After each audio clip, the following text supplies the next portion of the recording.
Muy bien, entonces la semana pasada nos encontrábamos en el capítulo 8 versículo 4 que Ezequiel nos estaba contando su visión del templo. Recuérdense que Ezequiel inicia, digamos, su profecía precisamente teniendo una visión.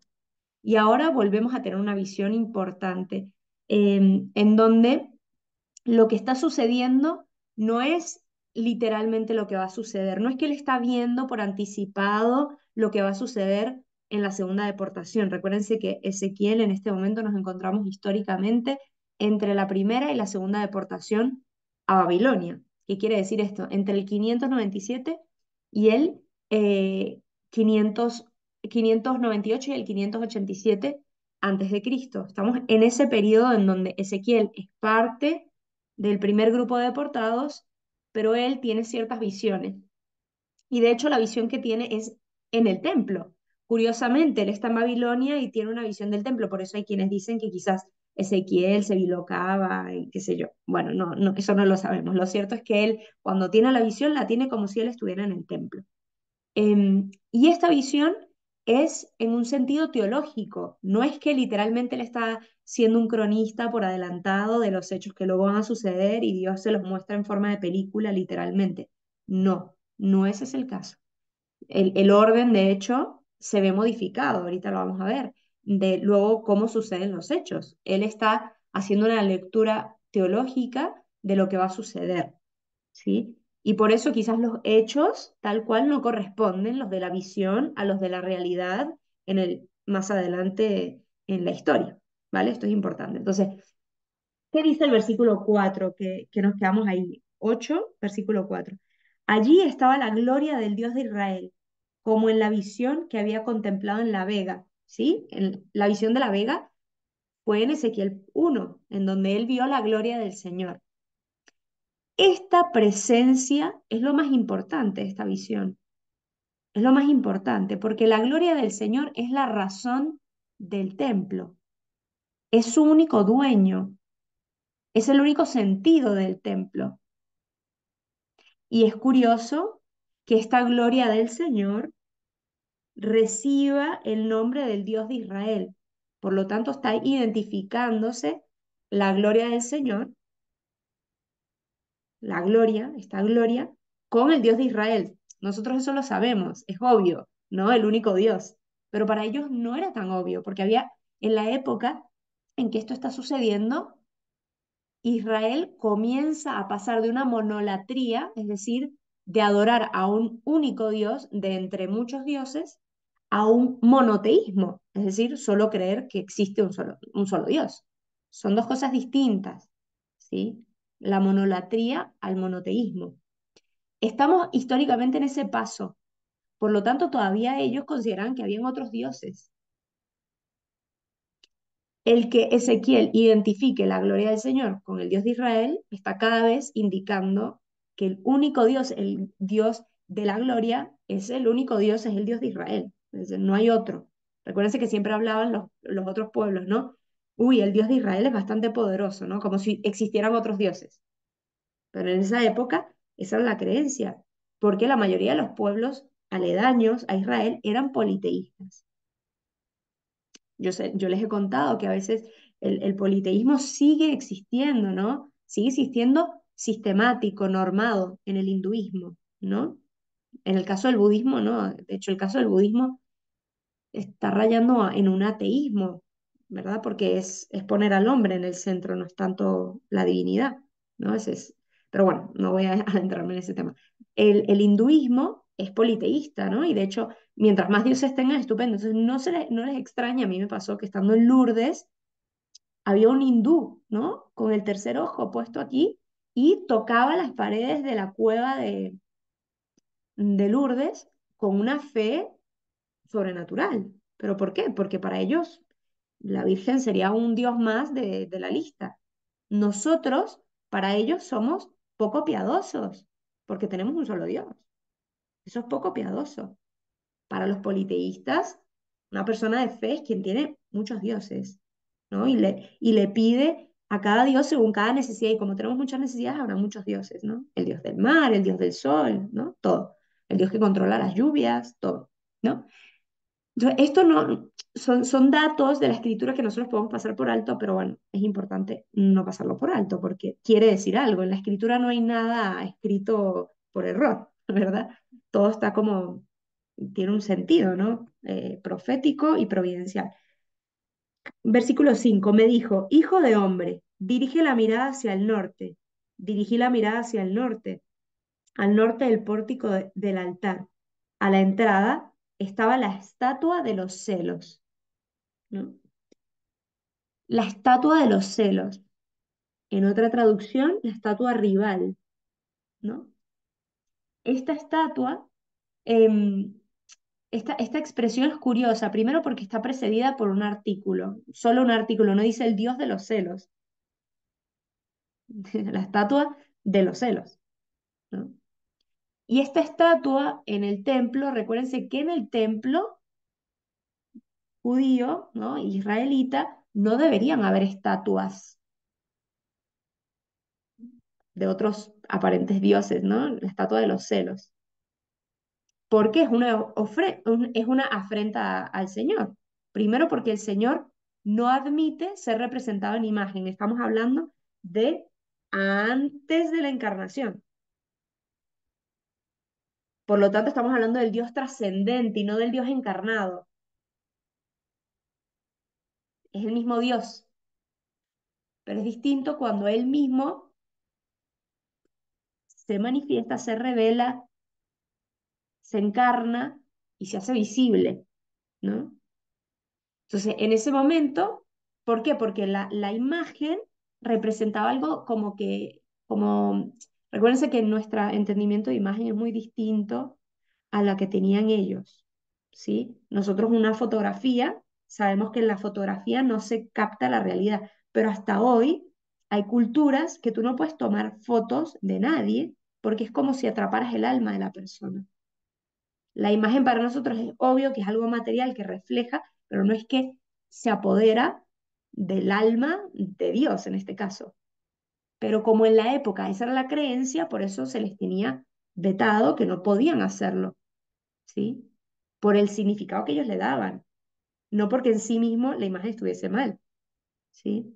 Recuérdense que Dios es pedagogo y va enseñando a su pueblo y se va manifestando a su pueblo conforme el pueblo va también evolucionando, ¿sí? Al principio, de nuevo, no es que Dios se contradice. Ah, pero en el Antiguo Testamento Dios dice ojo por ojo y diente por diente, y luego dice que si te golpeas una mejilla, que pongas la otra. Pero entonces, ¿a quién le hago caso?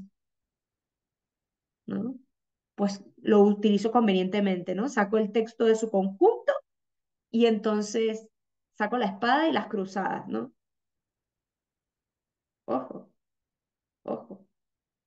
Por eso tenemos un único libro, no 73 libros separados. Por lo tanto, lo tengo que leer en el conjunto de la escritura. Recuérdense que la clave de lectura de toda la escritura, ¿qué es o quién es? Jesús. Jesucristo. Por lo tanto, si Jesucristo es la clave de lectura, yo tengo que entender y no es decir, ah, bueno, entonces las leyes del Antiguo Testamento están derogadas, chao, o sea, no me interesan, no sirven para nada. No, será entender qué era lo que se quería decir y entender el sentido de ese momento. Y era que Dios estaba haciendo un camino pedagógico en el corazón del hombre. Pues con este tema de las imágenes es lo mismo. Entonces, el hombre no debía intentar representar al Señor, porque si intentaba, le saldría un ídolo. Y entonces le iba a rezar a ese ídolo como si fuese, como si ahí estuviese Dios. Ojo, porque a veces nuestra cultura actual, en algunos, incluso el cristianismo, tiene a veces todavía esta, nos manejamos a veces en el límite, ¿no? En el límite, en donde voy a sobar la imagen, que esto no tiene nada de malo en sí mismo, ¿no? Si es simbólico y no si es supersticioso. Tengo que entender la diferencia entre lo simbólico y lo supersticioso, en donde todo depende si la estampita la paso o no por la figura, por la estatua. Pues no, o sea, no habrá diferencia. Es la fe con la que yo lo hago, el por qué hago el sacrificio de hacer quizás una fila para tocar una imagen como algo simbólico, ¿sí? Pero que no, no es lo mismo, ¿no? Entonces, esta estatua es un ídolo, esta estatua de los celos, ¿no? Es un ídolo y por lo tanto es un rival del Señor. Y Dios no admite otros dioses frente a él. De Mari, hecho, sí, Lucas. perdón, sorry, una pregunta. Eh, Ayer, bueno, justo nosotros este fin de semana nos fuimos a misionar y anduvimos ahí dando unas vueltitas.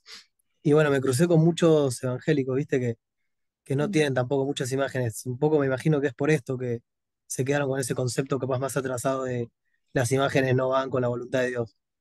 sí, sí. El tema de la imagen pasa que en el Éxodo, perdón, sí, en el Éxodo, cuando hace el decálogo, aparece explícitamente no te harás imágenes, ¿no? De Dios. Claro, eso es lo que me Em, decían ellos. Sí, pero y de nada, decía, ojo, porque dice, no te harás imágenes de Dios, ni de seres humanos, ni de terrestres, ni de nada. Y luego cuando, en el mismo libro del Éxodo, cuando les dice, construyan el arca de la alianza, van a poner a dos querubines y van a ponerlos así, ¿no? Entonces dice, ¿cómo? No que no nos hiciéramos ninguna imagen de, ¿cómo? No entendemos, ¿no? O sea, ¿de qué estás hablando? Entonces te estás contradiciendo, ¿no? En el mismo libro. ¿Qué es lo que pasa? Es el significado de hacer una imagen a la cual adorar como si ahí estuviese la presencia, como si dentro de esa imagen, digamos, estuviera presente el alma de ese ser, ¿sí? Recuerda que en esa época había mucha superstición y el politeísmo y todo lo que tú quieras, y entonces pensaban eso, que la imagen era una forma de apresar el alma de la cosa, de la criatura, ¿no? Entonces, vamos a hacer un toro, ¿no? De oro, porque no solo está Dios ahí, sino que representa la fuerza del toro, ¿no? Entonces, si estoy cerca, soy más fuerte, ¿no? Como que si atrapara la energía del toro, ¿sí? Entonces, en el sentido que lo dice Dios en el Decálogo, es una figura a la cual adores como Dios, o sea, que no, lo que estaba prohibiendo era la idolatría. Porque si Claro, no, la incoherencia máxima de esta, digamos, esta mandamiento, esta norma, es Jesucristo. Jesucristo es imagen del Padre. Lo dice San Pablo, que los protestantes acuñan mucho a San Pablo, ¿no?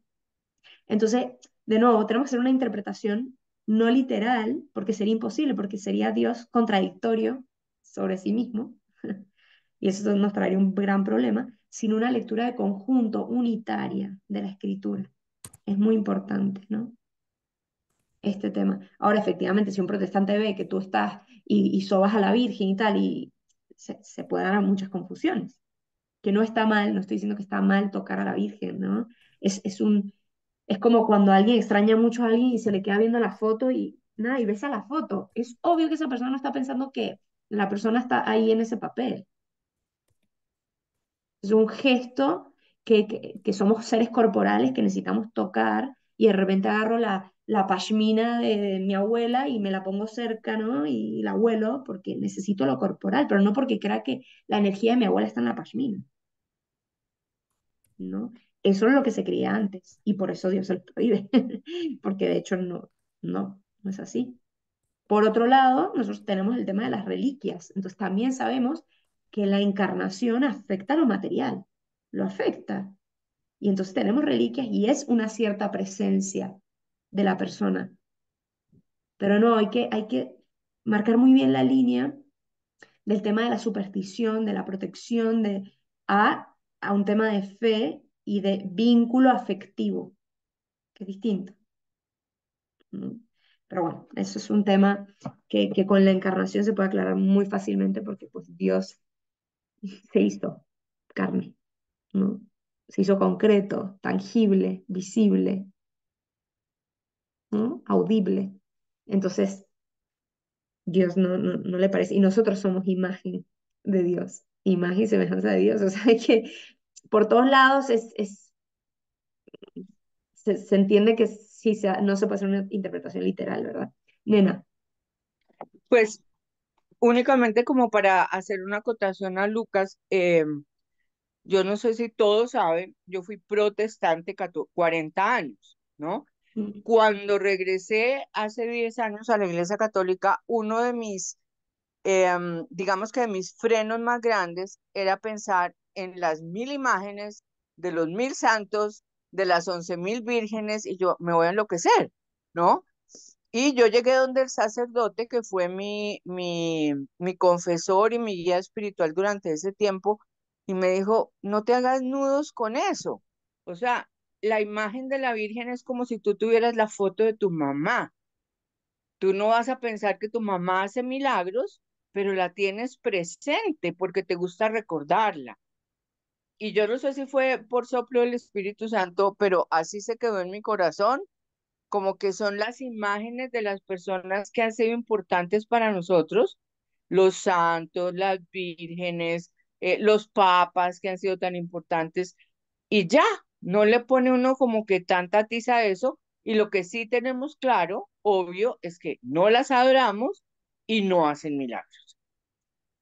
Eso para mí fue súper clave.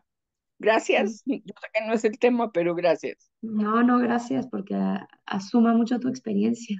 Sin duda habla más quien lo ha vivido que quien no, ¿verdad? Pero bueno, esto un poco para esclarecer, ¿eh? De nuevo, siempre en el diálogo con otras profesiones de fe cristiana, porque en el fondo son hermanos, lo que hay que hacer es siempre tender puentes. Y a veces la confrontación es frontal, ¿no? Y lo que hay que lograr es hacer puente, ¿no? Hacer puente con lo que sí creemos en común, porque el deseo del Padre es que seamos uno. Sé que es muy fácil y que nos genera algo de picor interior el defender, ¿no? Y el entrar como en la disputa, pero lo mejor es crear puentes, ¿no? Bueno, entonces, esta estatua es un ídolo, ¿no? Como le decía, y curiosamente un ídolo, y en el fondo, recuérdense, siempre un ídolo es obra del demonio, que es para desviarnos la mirada de Dios. Em, Fíjense que el demonio es curioso porque imita mal, pero imita. A Dios en el Antiguo Testamento se le llama al Dios celoso.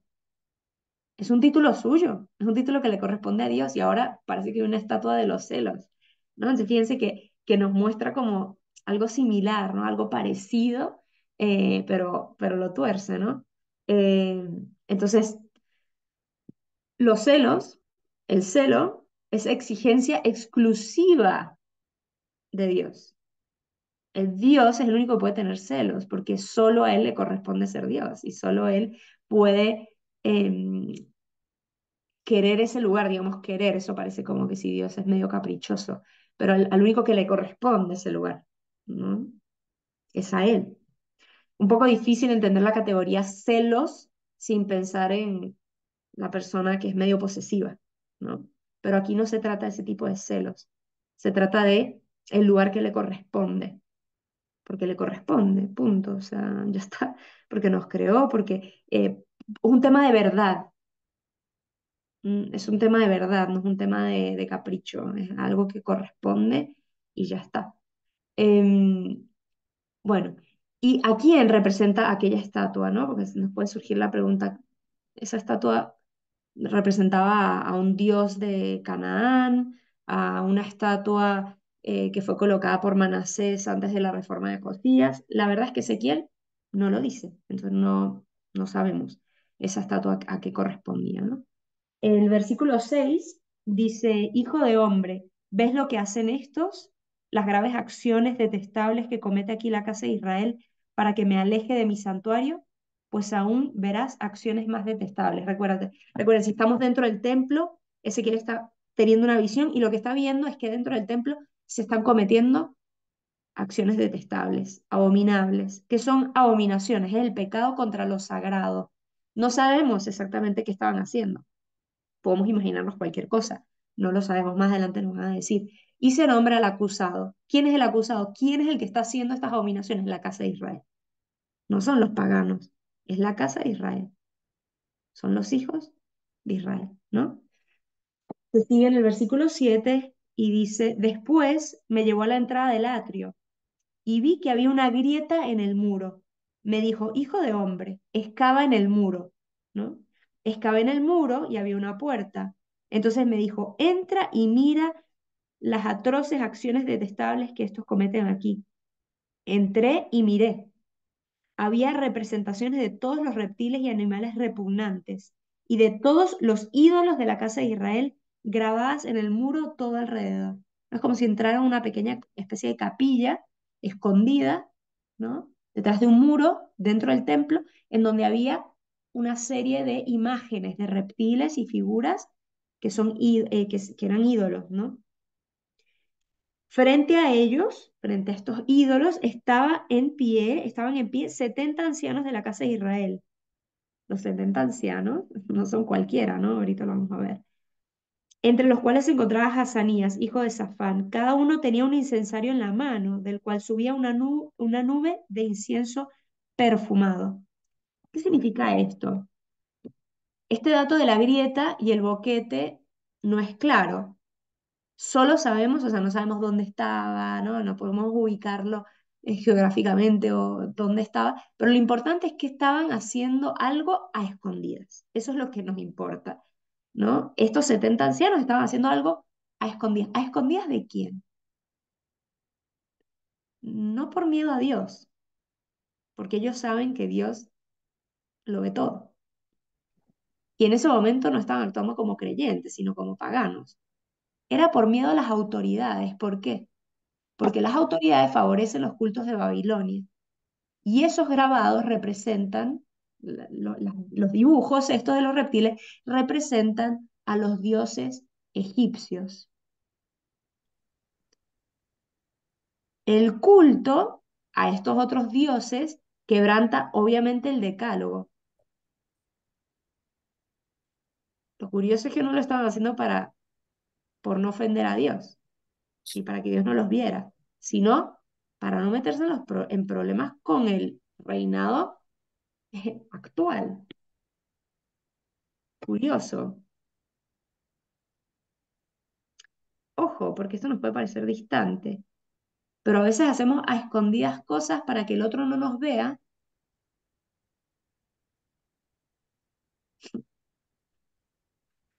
algo que sabemos que no está bien a los ojos de Dios. Y lo que nos importa de verdad es que el otro no nos vea. Pero Dios, paso, paso de Él. O sea, mi mayor preocupación es que Dios no me vea. Perdón, que el otro no me vea. A esto viene la expresión hacer las cosas de cara a Dios y no de cara a los hombres. No tiene Mari, sentido. Ahorita que y lo también, leemos es obvio, es bastante incoherente, ¿no? Ellos están más preocupados porque los vea el imperio babilónico que porque que porque están haciendo algo malo, ¿no? Nena, como dice también en el Salmo, ¿no? ¿A dónde huiré de tu presencia? así Entonces, es. no, ni porque me meta debajo de una piedra, ni porque me esconda debajo de lo que sea, allí me va a encontrar el Señor. Entonces, no hay lugar que sea oculto para Él. No, y lo grave era que ellos no intentaban ocultarse de Dios, porque sabían que, o sea, lo grave es que a ellos les importa más la opinión o el peligro que les puede causar eh, físicamente, ¿no? Y dice también un salmo, ¿no? No temas a los hombres, seres de polvo, perdón, no temas al que pueda quitar lo dice Jesús, no temas a los que puedan quitar eh, la vida corporal, sino a quien te puede quitar la vida eterna, ¿no? Y a veces actuamos así, ¿no? Aquí se nos evidencia la incoherencia, pero a veces actuamos así, Mari Carmen. O sea, pero entonces ellos estaban adorando a los dioses que traían como de a los Baales y así, o, o, o cuáles dioses estaban, porque se estaban escondiendo para Para los que los egipcios no se babilonios enojaran porque no estaban adorando a sus dioses, pero estaban adorando a los dioses que trajeron de Israel. que trajeron de Egipto. Ellos recuerden que antes era el imperio de Egipto y ahora estaban con los babilonios. Los Uh babilonios están, y todos tienen sus dioses, ¿no?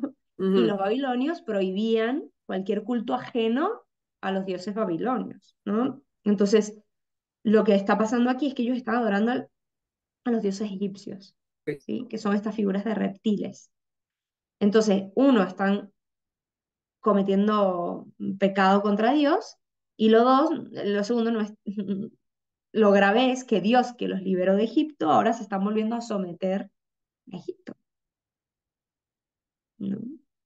Se están volviendo a someter a aquellos de los cuales, de donde fueron liberados. Y esto, de nuevo, es tan paradójico y nos representa tan bien, porque Dios nos libera de aquello que luego estamos, eso, nos libera de, no, vive de cara a Dios, a la eternidad, y luego estoy más agobiado de qué va a decir la gente, si me van a mirar, si no me van a mirar, eh, o del dinero, ¿no? Dios me liberó de darle tanta importancia, agobio a tener o no tener, y luego vuelvo a vivir como angustiado si tengo o no tengo, ¿no? Entonces es la incoherencia de que Dios los liberó precisamente de esto y se fueron a adorar a lo, de lo que fueron liberados, ¿no? Y estos 70 ancianos representan a Israel, la totalidad de Israel, recuerden el número 70 completo. Em, la derrota, la caída de Israel, que lo vamos a leer aquí, ¿no? Versículo 12, y me dijo, hijo de hombre, ¿has visto lo que hacen los ancianos de la casa de Israel en la oscuridad? Cada cual en las cámaras reservadas a su imagen. Están ahí con incienso y todo, ¿no? Que el incienso era algo de adoración, evidente. Porque piensan, el Señor no nos ve, el Señor ha abandonado el país. ¿Qué pasa? Que ellos ya entraron en una situación de desesperanza, ¿no? Fueron deportados los primeros, estamos bajo el dominio de Babilonia, por lo tanto, Dios nos ha abandonado. Dios ya no está aquí, así que tendremos que elegir otros dioses que nos cuiden, porque Dios no nos cuida, ¿no? Y cualquier comparación con la realidad en la pandemia, ¿no? Como que sentíamos que Dios nos había abandonado. Y entonces nos teníamos que agarrar la seguridad de encerrarnos, de ponernos 500 tapabocas, porque es que era la única manera de protegernos, ¿no? No estoy diciendo caer en la insolencia, pero a veces parecía que nuestra vida estaba en nuestras manos, ¿no? Me meto en mi habitación, había gente que se metía en su habitación, no hablaba con nadie, se aislaba totalmente, y ese era su pequeño, su forma de darle poder al control humano que podemos tener y la confianza en Dios. O sea, Dios nos abandonó, así que sálvese quien pueda, porque aquí ya no hay más nada que hacer, ¿no? Em, 14 y 15, ¿no? Bueno, y añade, ¿no? El versículo 13. Aún los verás cometer acciones detestables más graves, ¿no? Vendrán peores cosas. Me llevó a la entrada del pórtico del templo que mira hacia el norte. Allí había mujeres sentadas llorando por Tamuz. Tamuz, un dios de la vegetación. ¿Sí? Y me dijo, ¿has visto, hijo de hombre? Pues verás aún, pues aún verás acciones detestables más graves que estas. Después me llevó al atrio interior del templo, a la entrada del templo del Señor entre el pórtico y el altar. Había unos 25 hombres que de espaldas al templo y mirando hacia el oriente adoraban al sol, ¿no?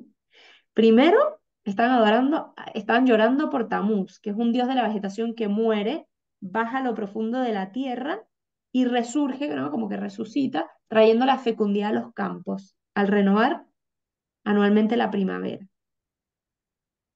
Y el llanto es un rito fúnebre por la muerte del dios. Es como parte del ciclo, ¿no? En esa época es un rito. Nosotros no tenemos rituales en donde intencionalmente lloramos, ¿verdad? Pero sí hay ritos en donde nos golpeamos el pecho, que para algunos puede parecer como algo meramente epidérmico, externo, y efectivamente puede ser así. Yo puedo estar en automático por mi culpa, así como ellos en automático lloraban, ¿no? Porque les tocaba llorar. Nos puede parecer como medio ridículo que esta gente lloraba, pero nosotros a veces nos golpeamos el pecho sin ninguna señal de arrepentimiento interno. Lo externo debe corresponder a lo interno. si me golpeo el pecho, es porque realmente quiero actualizar mi experiencia de arrepentimiento por el mal hecho o por el bien que no alcancé a hacer. Si no, es un mero ritualismo sin sentido, ¿no? Así como cuando me arrodillo en automático, que a todos nos pasa por debilidad humana. No estamos hablando de la fragilidad humana que a veces la cabeza se nos va. Y porque se nos va y hay que reconocer los límites, ¿no? Y más en la época del hiperestímulo, en donde tenemos la cabeza en 500 cosas, ahí tenemos culpa en el sentido de tratar de estimularnos un poquito menos, pero la cabeza se nos va. No estoy hablando de esto, estoy hablando de la desconexión y como que está pasando algo externo y lo interno está en otro lugar, ¿no? Entonces, a eso se refería, en una época del año en donde se lloraba, se hacía un rito. Entonces, esta gente está haciendo un rito de otro dios. Esto es lo importante, ¿no? De nuevo, idolatría tras idolatría tras idolatría. Luego, ven un culto solar, ¿no? Están de espaldas al templo mirando al sol. Entonces, estaba diciendo que el culto solar estaba prohibido, porque es verdad que en distintos momentos de la escritura se aplique la metáfora solar a Dios, ¿no? Nacerá el sol que viene de lo alto, ¿no? Sí se utiliza la metáfora solar, pero el sol siempre recibe el puesto de criatura. Por lo tanto, el sol material no merece adoración, sino que la metáfora del sol era una forma de hablar de Dios como un ser luminoso, que nos acoge, que su luz cubre toda nuestra, nuestra existencia, ¿no? A eso se refería la metáfora del sol, no que el sol debía ser adorado. Versículo 17. Me dijo, ¿has visto, hijo de hombre? No le basta a la casa de Judá las acciones detestables que aquí cometen, que colman el país de violencias, indignándome más y más con sus ritos idolátricos. Pues yo también los trataré con furor, no tendré compasión ni tendré piedad. Me invocarán a voz en grito, pero no los escucharé. Este versículo 17 es muy intenso, muy interesante, perdón. ¿Por qué? Porque el contexto anterior de todo lo que se está hablando es, es culto, es una referencia cúltica. Todo está hablando del culto. Y de pronto hace como un salto y habla de la violencia que están haciendo contra los hombres. Como si estuviera al mismo nivel, ¿no? O como si tuviera en relación la idolatría con el descuido de la justicia social. Y de hecho sí. ¿Por qué? Porque en la predicación profética siempre había una unión íntima entre la justicia social y el culto. Recuérdense que para los profetas el culto era vacío si no estaba ayudado, si no estaba acompañado, perdón, por la justicia social, es decir, por el amor al prójimo. Y esto lo sabemos, ama a Dios sobre todas las cosas y al prójimo como a ti mismo, ¿no? Era una cosa que está vinculada a la otra. Entonces, no es raro que en un contexto en donde se está hablando de puro culto, de la idolatría, lo vincule con la justicia social, ¿no? Es decir, el amor a Dios relacionado con el amor al prójimo. Y es que está intrínsecamente vinculado. Lo dice San Juan en su primera carta. No puedo decir que amo a Dios si no amo a los hombres, si no amo a mis hermanos. Porque si no amo a mis hermanos, mi amor a Dios es vacío, no es real. El castigo del capítulo próximo, ¿no? Lo vamos a leer, se va a extender del templo a la ciudad, lo cual justifica que aquí se haga una referencia a los delitos fuera del templo, porque es un castigo que no solo ocurre para los que están haciendo cosas dentro del templo, de nuevo, esta separación entre lo sagrado y lo profano que a veces hacemos, entre Dios y el mundo. Pero ¿qué tiene que ver que yo crea en Dios a que hayan desastres en el mundo? Todo tiene que ver, todo. Está intrínsecamente vinculado los desastres que hay en la humanidad ahorita con la increencia. Pasa que la secularización lleva unos 400 años, la secularización pura y dura lleva 200 años, ¿no? Pero los precedentes de la secularización vienen hace 400 años, en donde se quiere sacar de la esfera social la trascendencia. Eso es para tu esfera privada, ¿no? Eso no tiene nada que ver con la esfera social. De hecho, en la esfera social, política, económica no tiene nada que ver la trascendencia, no, es puramente horizontal. Solo tiene que ver las realidades temporales. Y la trascendencia no tiene nada que decir. Si tú quieres creer, cree en tu ámbito privado, pero a mí no me vengas a decir cómo debo hacer las cosas. Dios no, la trascendencia no tiene un decir sobre las realidades temporales. Entonces, separo. Entonces, claro, nosotros somos hijos de la secularización. A nosotros se nos hace razonable separar el ámbito religioso el domingo y mi encuentro con Cristo, o mi encuentro con, digamos, mi círculo de estudio o mi catequesis separado del ámbito humano. O sea, son dos cosas diferentes, no tiene nada que ver una cosa con la otra, ¿no? Pues un aplauso a los encargados de la secularización que lo han logrado, ¿no? Han logrado que todos estemos inmersos en esto. Y esta gente es filósofa, ¿eh? Gente que estaba pensando en su casa, escribiendo libros y que parece que no afectó nada. Las ideas mueven el mundo y todos bebemos de esas ideas. Bebemos, pareciera que no afecta nada y nos afecta a todos. Eso es como ideas de gente rara que piensa cosas extrañas y no afecta al mundo, afecta y mucho.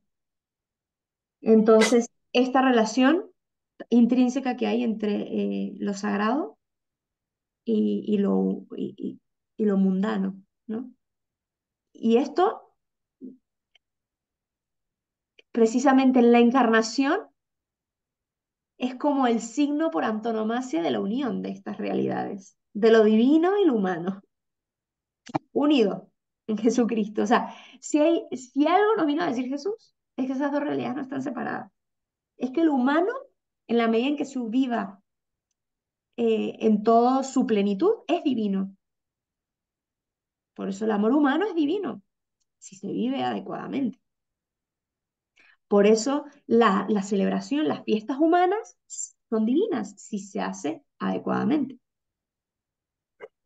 Por eso, cuando celebramos en familia, cuando tenemos banquetes, algo saboreamos de lo eterno. Esos momentos nos remiten a lo eterno. Y es que está bien que sea así.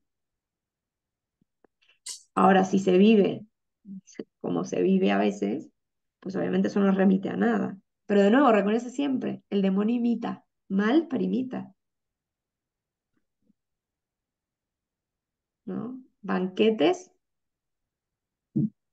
y cosas raras hechas al modo demoníaco y no al modo de Dios, ¿verdad?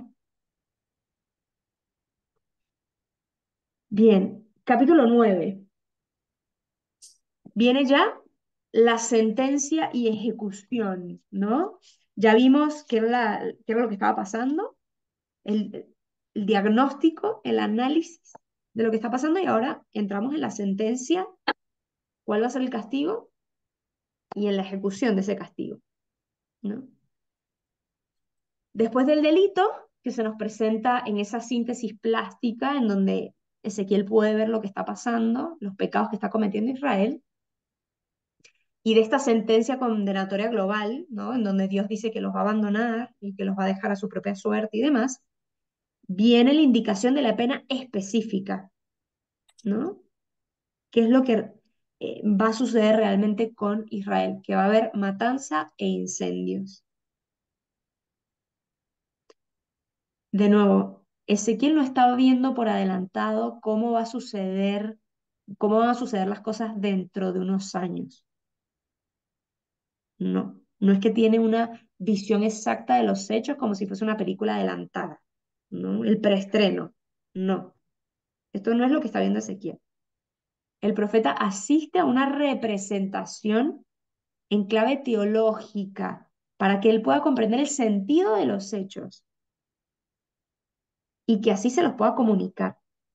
Nosotros, ya después, muchos años después, como ya conocemos la visión y los hechos, podemos comparar para penetrar en el sentido. María, entonces la matanza y los incendios es representación o es una realidad. Luego es una realidad que va a ocurrir, pero el orden y la forma exacta como ocurre no es exactamente como lo dice aquí Ezequiel. Ahora, el sentido es el mismo y efectivamente va a haber matanza y va a haber incendio, pero va a haber, no porque la gloria del Señor sale con furor, sino porque los babilonios entran y destruyen todo, ¿verdad? Em, pero a causa de, porque de nuevo, a causa de la increencia de Israel, lo podemos interpretar como, bueno, ni modo, mala suerte, los babilonios fueron y atacaron a Israel. Y esto no leerlo en clave teológica. Y es lo que hacemos generalmente en la vida, ¿no? Ahorita, bueno, qué pena, ahorita Rusia y Ucrania están en guerra, bueno, no se entendieron, como que lo mantenemos al puro nivel humano, a la pura interpretación geopolítica, ¿no? Es que Rusia quiere seguir creciendo, ¿no? Quiere conquistar más terrenos y esa, de hecho, es una interpretación adecuada, ¿no? Y obviamente yo no soy especialista en el tema, no me toca hacerlo, pero ¿cuándo hacemos la interpretación teológica de los hechos? Cuando se lee qué es lo que Dios nos quiere comunicar a través de esto. Por ejemplo, vamos al ámbito personal, ¿no? Ya no el ámbito mundial, global de la situación. Una persona se puede enfermar, ¿no? Sí, bueno, la interpretación biológica sería que, bueno, que su papá tenía el gen y lo heredamos y ya está, ¿no? O sea, la explicación biológica sería esta. Caer en un biologicismo es decir que esa es la única explicación que hay. Si hago una lectura teológica, quizás me permita ver que esta enfermedad me ha hecho más humilde. No, no sé si ustedes vieron una película muy antigua que se llama, es con Harrison Ford, que él tiene un accidente, me parece, una enfermedad. Eh, no me acuerdo. ¿Alguien se acuerda aquí de cómo se llama la película? El doctor, Sí, que él regarding era doctor. Henry, él era Eso, abogado. Regarding Henry. En español no sé cómo se llama, Ah, sí, pero claro. él era insoportable, insoportable, tipo súper soberbio. Se creía, él era abogado o era doctor, bueno, no sé, Abogado. abogado. Insoportable y pues se enferma o tiene un accidente, no me acuerdo. Pero bueno, el punto es que tiene algo que si tú lo lees, le ocurre algo, digamos, dramático en su vida y gracias a eso dramático que le ocurre en su vida, sale lo mejor de él, ¿no? Sale una persona bondadosa, humilde, noble, como que regresa a su estado originario de niño. Y si leemos si hacemos una lectura teológica, ese hombre fue salvado, esa enfermedad lo salvó, ese accidente, lo que sea que tuvo, lo salvó. Esa sería una lectura teológica. Y la lectura teológica tiene que ser siempre en aras de lo que hablábamos la semana pasada. Dios siempre está trabajando para nuestra salvación. Siempre está trabajando para nuestra salvación. Incluso cuando nos ocurren cosas difíciles. Aún más cuando nos ocurren cosas difíciles. Porque ahí se manifiesta con más verdad que es Él, ¿no? Con más claridad, con más luz, si logramos ver esa luz y no nos encerramos en la oscuridad del hecho que quizás nos produce el hecho en sí mismo. Pero cuando las cosas salen de nuestro control, como una enfermedad, un accidente, algo así, es obvio que tenemos que abandonarnos en manos de Dios, pero no nos queda nada más. Y ahí Dios puede obrar. Y a veces Dios permite esas situaciones precisamente para esto, ¿no? Entonces, Ezequiel, bueno, ya lo dijimos, ¿no? No ve por adelantado todo esto. Em, Pero, vamos a leer el capítulo 1, Mario, ¿verdad?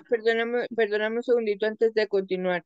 Este Sí. tipo de pasajes que estamos viendo ahora, además de que tenían un cumplimiento en el Antiguo Testamento, pueden ser profecías apocalípticas, o sea, uno podría mirar como que todo lo que está pasando está escrito.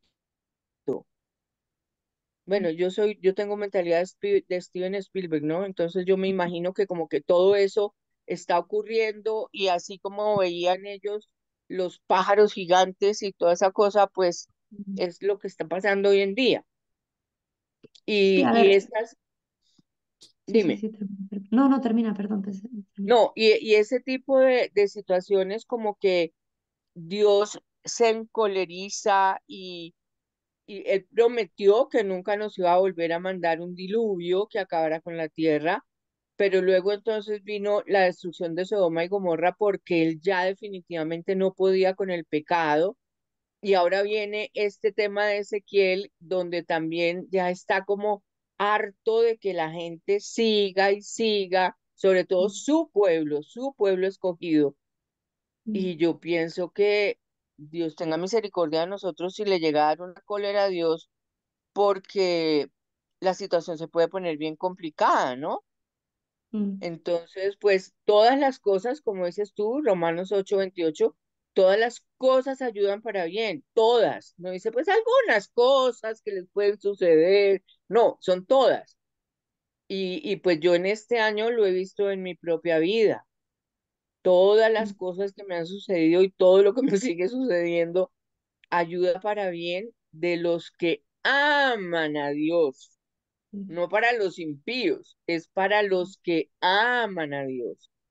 mm. Entonces, Sí, pues, porque solo los que aman a Dios van a ser capaces de verlo exactamente. y de Gracias. acogerlo, ¿no? Y no, quizás no te vas a quedar frustrado en el hecho en sí mismo, sino que se van a abrir a precisamente la fe y la confianza de que el Señor está obrando, ¿no? Y eso nos abre horizontes y posibilidades inéditas de acoger el don que se nos está dando, ¿no? Em, sí, a mí no me gusta hablar en categorías apocalípticas porque, bueno, la gente como que piensa que es llano, como pensaba San Pablo en su momento, pero efectivamente la palabra de Dios sigue siendo viva y eficaz para el hoy, y hoy el sentido profundo de estas escrituras se sigue cumpliendo, por supuesto, ¿no? Sí, y tenemos que leerlo, y por eso la invitación tiene que ser siempre convertirnos, no desde el miedo, sino desde la necesidad del mundo que el mundo tiene de testigos, ¿no? De testigos creíbles del Evangelio, ¿no? Bueno, vamos a leer el capítulo 9. Entonces oí que exclamaba con voz potente: ha llegado el juicio de la ciudad, que cada uno empuñe su arma destructora. Entonces aparecieron 6 hombres por el camino de la puerta de arriba que da al norte. Cada uno empuñaba una masa. En medio de ellos estaba un hombre vestido de lino, con los avíos de escribano a la cintura. Al llegar se detuvieron junto al altar de bronce. Bueno, todo esto, como nos podemos ver primero, el ejército babilonio está representado por estas 7 figuras misteriosas. Recuérdense, en la realidad es el ejército de Babilonia, pero en la visión son 6 personas, 6 verdugos y un liberador, ¿no? Y aparecen como ministros al servicio del Señor. Dicen como que ellos están cumpliendo un mandato del Señor.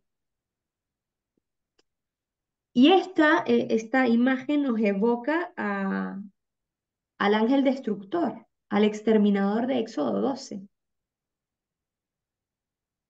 que es invocado por Dios y enviado, ¿no? Y recordar que el lino es de ordinario un vestido sacerdotal. Por lo tanto, aquí hay una figura de mediación, ¿no?, entre Dios y el hombre, que aparece en esta figura, este hombre liberador. La gloria, versículo 3.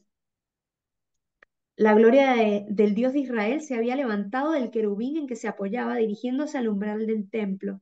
Llamó al hombre vestido de lino, que tenía los avíos de escribano a la cintura. El Señor le dijo: recorre la ciudad, atraviesa Jerusalén y marca en la frente a los que gimen y se lamentan por las acciones detestables que en ella se cometen.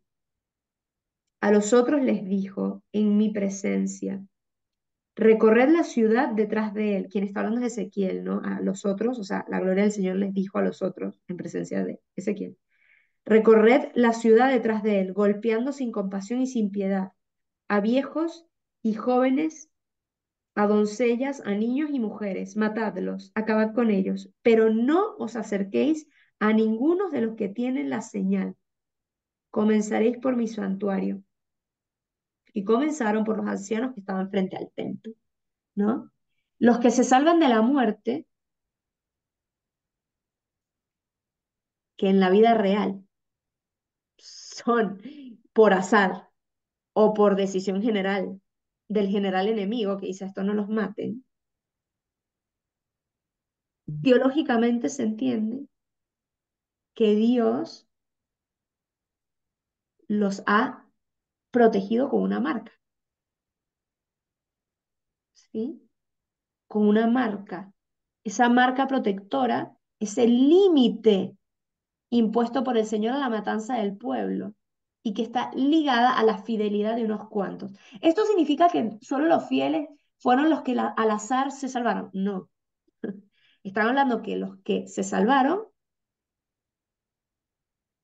después en los hechos reales, en la visión, ocurre así. Pero recuerden que la visión explica los hechos. Los que se salvan es debido a la fidelidad de unos cuantos. Recuérdense siempre, no, pero entonces los mártires son semilla de santos. Gracias a los mártires nosotros estamos aquí. Ojo, porque puede parecer, uy, entonces yo era mejor que el mártir fulanito, porque yo me salvé. No, ¿no? Recuérdense que cuando en épocas de persecución, que sigue siendo época de persecución, sea cruenta o incruenta, ¿no? Sea con sangre o sin sangre, es época de persecución. Habían los que los mataban y habían los que no los mataban, los dejaban con vida. La interpretación nunca es al que dejaron con vida era porque Dios es buen, perdón, Dios lo protegió a él y no al otro. No, porque gracias a la fidelidad del otro tú estás vivo, ¿no? Esta señal eh, es la señal de una tau, la última letra del alfabeto hebreo, y esta tenía forma de cruz. Denotaba la propiedad de los ganados, de los esclavos y de otros bienes. Los marcados son propiedad del Señor, son parte sagrada y por ello son intocables. Este tema lo vuelve a recoger en el Apocalipsis 7. Y esta marca, el cristianismo lo ha entendido como ¿qué? Como el sello, como el carácter que imprimen los sacramentos, especialmente el del bautismo. El sello, el carácter, que está impreso en el alma y que indica de quién somos. ¿Se acuerdan de la historia que cuentan que le habían pedido a Jesús que pagara impuestos? Y llega Pedro diciendo, es que Pedro, maestro, me están pidiendo que pague impuestos, ¿no? Que paguemos los impuestos. Y le dice Pedro, ¿quién paga los impuestos? ¿Los hijos o los extranjeros? No, pues los extranjeros. Bueno, está bien, pero vamos a pagar el impuesto, ¿no? Y luego dice lo de la imagen del César, ¿no? Den al César lo que es del César y a Dios lo que es de Dios. En la moneda estaba impreso la cara del César, por eso le dice, mira, mira, mira la moneda. ¿Qué ves? Veo al César, ¿no? Bueno, den al César lo que es del César, el dinero, ¿no? Y a Dios lo que es de Dios, porque en nuestra alma que está impreso el rostro de Dios por el bautismo. Somos propiedad de Dios. Por lo tanto, dale tu dinero al César, pero date a ti mismo a Dios. No le des tus cosas a Dios. Date a ti mismo, ¿no? Em, este, el orden que nos van a poner aquí, que salen desde el templo hacia afuera, ¿no? Ves que dice Dios, comenzaréis por mi santuario y luego hacia la ciudad. El orden en la realidad se invierte. En la historia real, los soldados penetran en la ciudad y después, al final, llegan al palacio y al templo. ¿Por qué en la visión empiezan por el templo? Para mostrar que la primacía de Dios viene primero, o sea, que el acto parte de la voluntad del Señor, que nada sucede bajo la tierra sin que sea permisión o voluntad directa de Dios. O sea, indicando la primacía absoluta del Señor.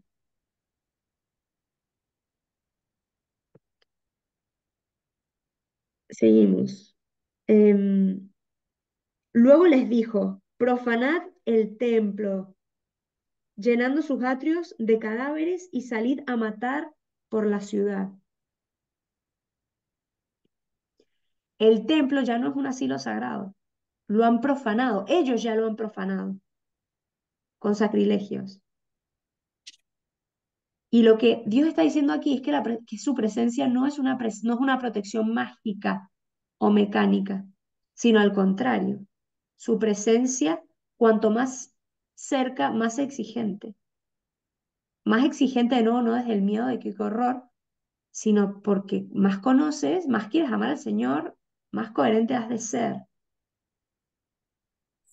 Y estos ancianos habían hecho exactamente lo contrario. Ya estamos sacando la hora, pero vamos a terminar el capítulo 9. Solo yo quedé con vida, ¿no? Está hablando Ezequiel. Mientras ellos estaban matando, caí rostro en tierra y grité, ay Señor, ¿vas a exterminar el resto de Israel derramando tu cólera sobre Jerusalén? Me respondió, grande, muy grande es el delito de la casa de Israel y de Judá. El país se ha llenado de crímenes, la ciudad está llena de perversión. Han llegado a decir, el Señor ha abandonado el país, el Señor no ve nada, pues tampoco yo tendré compasión ni piedad. He dado a cada uno su merecido. Entonces el hombre vestido de lino con los atavíos a la cintura retomó la palabra y dijo, he hecho como me ordenaste. He hecho como me ordenaste, ¿no? ¿Qué pasa aquí? Ezequiel intercede, ¿no? Figura clásica de Moisés. La frase del profeta parece suponer que el resto de Israel se encuentra en Jerusalén, pero curiosamente veremos que los que se quedan en Jerusalén, todos los van a matar. ¿Y quién será verdaderamente el resto? Los que estaban desterrados. ¿Se acuerdan de la profecía de los higos de Jeremías que dijo, ustedes creen que ustedes son los higos buenos porque se quedaron en Jerusalén como los protegidos, ¿no? Recuérdense que ya fue la primera deportación y hay unos pocos que se quedaron en Jerusalén y ellos se creyeron que ellos eran especiales. Nosotros somos los protegidos de Dios. Se les subió la soberbia y resulta que Dios les dice, ustedes no son los higos buenos son la gente que está desterrada, porque en el destierro, que fue una tragedia, ellos se convirtieron. Ellos reconocieron, ellos en esta como tragedia tan enorme que les ocurrió de salirse de su tierra además, pues estando ahí se hicieron más humildes.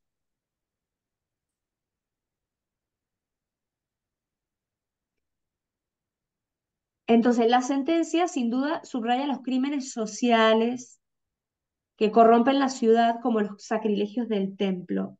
Cuando se hace sacrilegio en el templo, recuérdense, ellos no tenían tan separado lo sagrado de lo profano. Entonces, eso era algo que al final iba a permear a la sociedad entera. La idea de los pecadores, su falsa confianza, ¿no? De decir, nosotros no nos va a pasar nada, contrasta duramente con la realidad. Ellos que creen que Dios no está presente, el Señor está presente. No solo no es que no ve, sino que ve las culpas, ve que no son inocentes, el Señor no se ha marchado, sino que juzga y condena. El Señor está ahí, el Señor lo está viendo, ¿no? Bueno, nos quedamos en el capítulo 10, a la entrada del capítulo 10, que es el más difícil de Ezequiel, ¿no? Ahí nos quedamos, pero yo creo que lo vamos a poder entender muy bien porque hemos ido a velocidades como nunca antes, de lento. Así que creo que cuando lleguemos al capítulo 10 lo vamos a entender. Preguntas.